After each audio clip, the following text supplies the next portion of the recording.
24 breaking. Thiruvananthapuram വെഞ്ഞാറമൂട്ടിൽ 16-കാരനെ IS-ൽ ചേരാൻ പ്രേരിപ്പിച്ചുവെന്ന UAPA കേസിൽ കുട്ടിയുടെ മാതാവ് കേരളത്തിൽ പോലീസ് നിരീക്ഷണത്തിൽ. UK-യിലായിരുന്ന യുവതി 2 ആഴ്ച മുൻപാണ് കേരളത്തിലെത്തിയത്. സംഭവത്തിൽ മാതാവിന്റെ ആൺസുഹൃത്തിന്റെ സഹോദരനും സംശയനിഴലിലാണ്. ഷഫീദ് റാവുത്തർ വിവരങ്ങൾ വച്ചിരുന്നു. ഷഫീദ്, അപ്പോൾ ആ കേസിൽ കുറച്ചുകൂടി വ്യക്തത പോലീസിന് ഈ മാതാവിനെ നിരീക്ഷിക്കുന്നതിൽ, മാതാവിനെ ചോദ്യം ചെയ്യുന്നതൊക്കെ വ്യക്തമാകുമോ ഷഫീദ്? അങ്ങനെയാണെങ്കിൽ അത് കേസിന്റെ ഒരു നിർണായക ടേണാണ് ഷഫീദ്.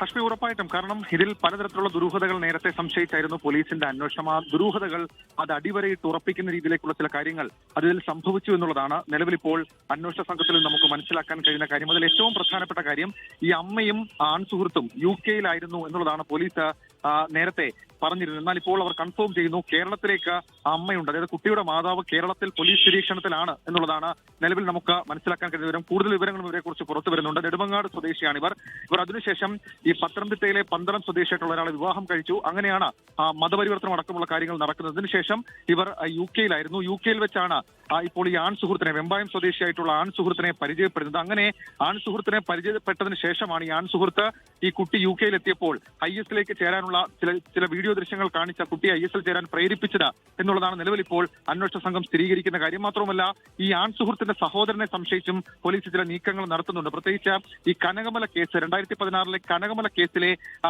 ഉൾപ്പെട്ട ഒരാളാണ് ഈ ആൺസുഹൃത്തിന്റെ സഹോദരൻ. അതുകൊണ്ട് തന്നെ ഇയാളെ കേന്ദ്രീകരിച്ചും പോലീസ് അന്വേഷണം നടക്കുന്നുണ്ട്. ഇയാളും പോലീസിന്റെ നിരീക്ഷണത്തിലാണ് എന്നുള്ളതാണ് നിലവിൽ നമുക്ക് മനസ്സിലാക്കാൻ കഴിയുന്ന വിവരം. ഹഷ്മി, ലോകത്തെവിടെയായാലും ഏത് സമയത്തും 24 വാർത്തകളും ഓഗ്മെന്റഡ് റിയാലിറ്റി പാക്കേജുകളും എക്സ്പ്ലെയിനറുകളും വിശദമായി കാണാൻ ഞങ്ങളുടെ YouTube ചാനൽ നിങ്ങൾക്ക് സബ്സ്ക്രൈബ് ചെയ്യാം.